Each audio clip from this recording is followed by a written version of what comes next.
Assalamualaikum warahmatullahi wabarakatuh. Selamat siang Ibu dan teman-teman semua. Baiklah, di sini kelompok kami akan mempresentasikan mengenai mendokumentasikan hasil melalui pemodelan proses dan kertas kerja. Di mana anggota kelompoknya yang pertama Makfirah Windy Fareza dengan nomor BP 1910536333 dan saya sendiri Modisa Ayu Pratami dengan BP 1910536026. Berikut presentasi dari kelompok kami. Yang pertama akan dijelaskan oleh Windy. Kepada Windy, persilahkan. Baiklah, yang pertama kita bahas mengenai work paper document organization atau pengorganisasian dokumen kertas kerja. Dengan berbagai macam kegiatan dan prosedur yang dilakukan dalam audit, bentuk dan isi kertas kerja individu sangat bervariasi. Nah, kategori utama dari kertas kerja ini mencakup sifat dan bahan audit, pekerjaan yang dilakukan, dan standar yang digunakan. Bagi audit internal, kertas kerja dapat dibagi menjadi beberapa area. Yang pertama itu ada file permanen, ada file administrasi, dan file prosedur audit. Yang pertama itu file permanen. Banyak audit dilakukan itu secara periodik dan mengikuti prosedur yang cenderung berulang-ulang. Nah, dibandingkan mencatatkan semua data yang penting setiap kali audit dilakukan, data-data tersebut dapat dikumpulkan menjadi permanen yang berisikan data yang bersifat historis atau yang berhubungan dengan audit saat ini. Nah, data dari file permanen ini berisi, yang pertama itu ada keseluruhan chart audit atas unit audit. Yang kedua ada chart dari akun dan salinan dari kebijakan utama dan prosedur. Yang ketiga ada salinan laporan audit terakhir. Yang keempat ada laporan keuangan dan data analisis entitas. Yang kelima ada informasi tentang audit unit, dan yang terakhir ada informasi logistik audit unit, dan yang terakhir ada informasi logistik untuk membantu auditor selanjutnya. Yang kedua ada file administrasi. Nah, walaupun kertas kerja audit administrasi ini mungkin tidak diperlukan untuk audit-audit yang bersifat kecil, kertas kerja administrasi yang tetap perlu dimasukkan dalam semua kertas kerja audit. Yang ketiga ada file prosedur audit. Nah, catatan-catatan penting yang berhubungan dengan audit harus selalu dijaga tergantung pada jenis dan sifat dari tugas audit tersebut. File itu biasanya termasuk pada file yang berkapasitas besar dan yang berisikan yang pertama ada daftar prosedur audit yang telah diselesaikan, yang yaitu kertas kerja akan menunjukkan program audit yang sudah selesai dilakukan atau diajukan. Yang kedua ada kuesioner yang telah diisi lengkap. Nah, tim audit eksternal menggunakan kuesioner ini untuk mengajukan pertanyaan yang berkaitan dengan prosedur pengendalian internal. Yang ketiga ada deskripsi prosedur operasional. Nah, kertas kerja harus menjelaskan sifat dan ruang lingkup jenis tertentu dari kegiatan operasional. Deskripsi ini biasanya berupa flowchart, narasi varial, maupun informasi yang berasal dari hasil observasi. Yang keempat ada review aktivitas. Kegiatan kertas kerja audit meliputi investigasi khusus dalam menilai kegiatan yang harus dipilih, mencakup pengujian data dan pengamatan kinerja dan lain-lainnya. Selanjutnya ada analisis dan jadwal yang disesuaikan dengan laporan keuangan, di mana kertas kerja khusus yang berkaitan dengan pembuktian keakuratan pernyataan atau saldo akun keuangan diperlukan dalam audit yang berfokus pada bagian keuangan. Selanjutnya ada dokumen perusahaan.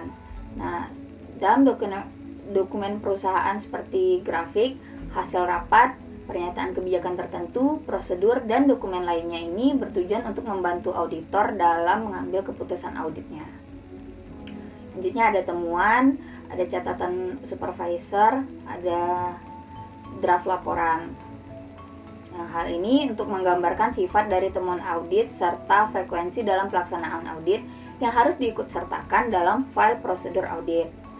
Selanjutnya ada audit file massal. Nah, audit ini seringkali menghasilkan sejumlah besar bahan audit yang harus diperhatikan, tapi tidak dimasukkan dalam kertas kerja utama.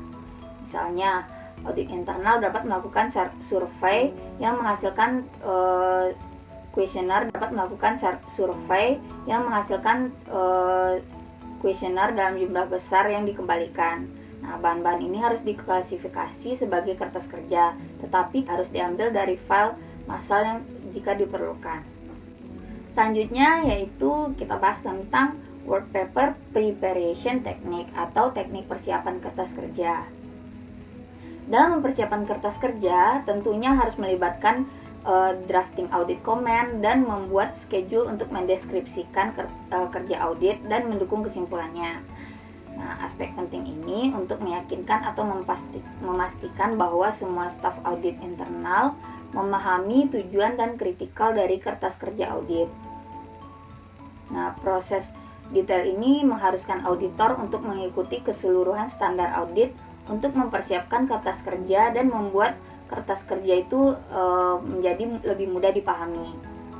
Standar-standar dalam mempersiapkan kertas kerja itu, yang pertama ada work paper indexing atau cross referencing.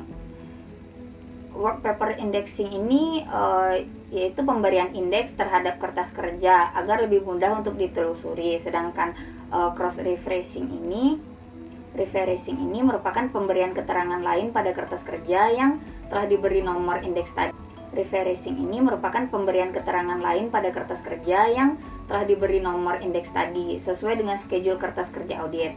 Nah, sistem penomoran tersebut harus mudah digunakan dan dapat beradaptasi dengan cepat dengan perubahan. Yang kedua ada tick mark. Tick mark ini merupakan tanda yang diberikan oleh audit internal pada kertas kerja untuk menghubungkan nilai yang satu dengan nilai yang lainnya. Yang ketiga ada reference to external audit resource.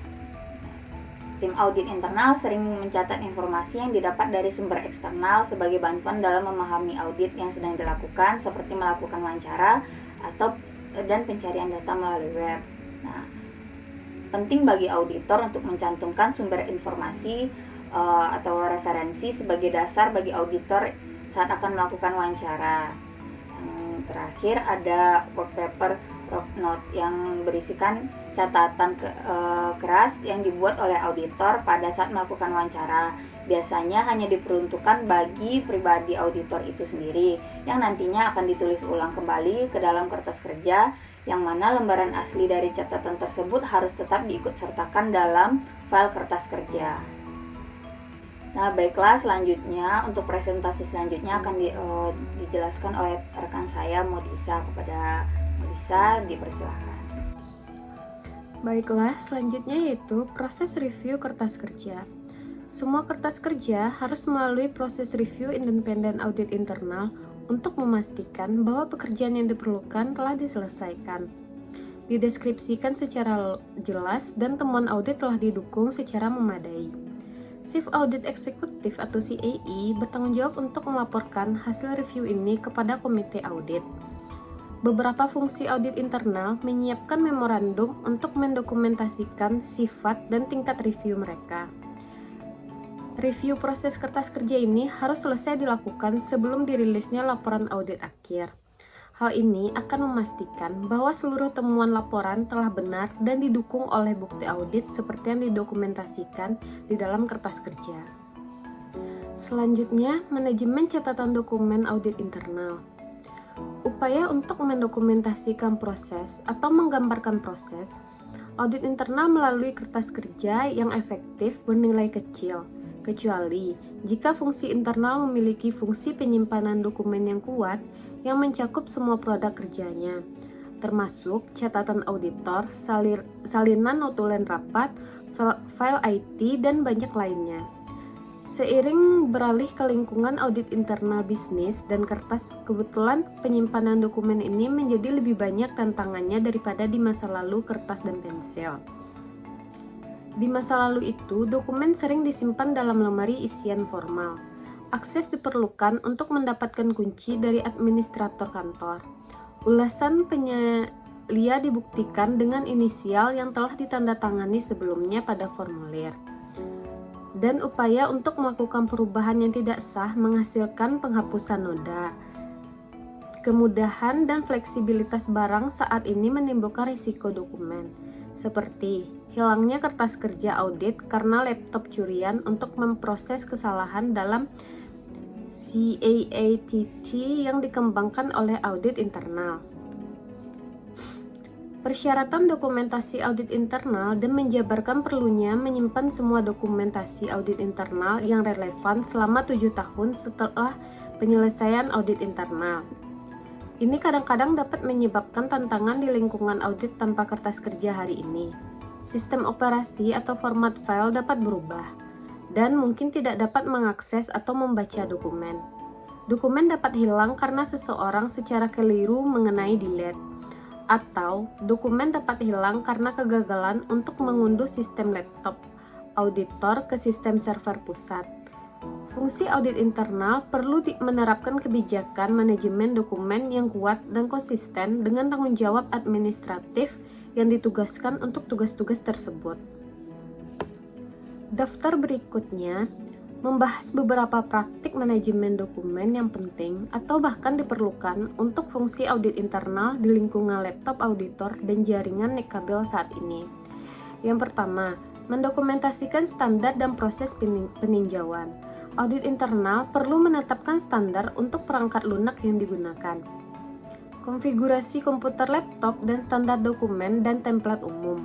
Sasarannya adalah agar setiap anggota tim audit internal menggunakan peralatan yang sama dan dengan pengecualian beberapa alat IT khusus. Setiap orang mengikuti format dan standar yang sama. Selanjutnya yaitu cadangan, keamanan, dan kontinuitas. Ini mungkin area yang paling kritis dan berisiko tinggi untuk sistem audit internal berbasis laptop. Gagasan awal yang baik di sini adalah mengkonfigurasi dan menetapkan sistem laptop auditor sebagai alat audit internal saja. Seharusnya tidak ada tautan luar ke internet atau unduhan yang diizinkan ke perangkat USB. Selanjutnya yaitu manajemen sumber daya, perangkat keras, dan perangkat lunak. Setelah beberapa fungsi audit internal menggunakan catatan IT pusat untuk kertas kerja otomatis mereka. Saat ini, dengan sumber daya yang relatif efisien dan berbiaya lebih rendah, tidak ada alasan kuat mengapa fungsi audit internal tidak memiliki sistem server yang didedikasikan hanya untuk keperluan audit internal.